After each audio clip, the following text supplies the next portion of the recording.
गोटे अजणा गाड़ी घटाइला मर्मन्तुत दुर्घटना। एक बाइक पछपटे शक्त धक्का देबारु बाइक रे थिबा 3 जण युवकंकर मृत्यु होईछि। कंधमाल जिला बालीगुड़ा थाना अधीन महासिंगी ब्रिज निकटरे घटिछि एहिपरि भयंकर दुर्घटना। 3 जण युवक बाइक रे जाउथवा बेले एक अजणा गाड़ी एते जोर रे बाइक को धक्का देइथिला जे घटनास्थल रे जणे युवकर जीवन चली जाइथिला।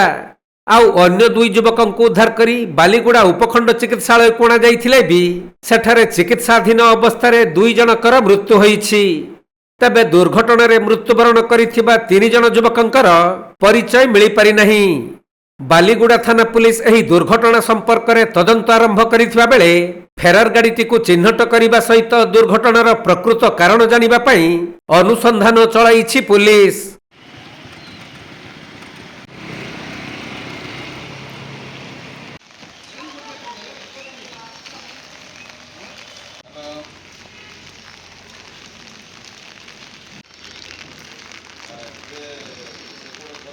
Kandhamal जिल्लारू Jyoti Prakash Samantaray report, Konark live.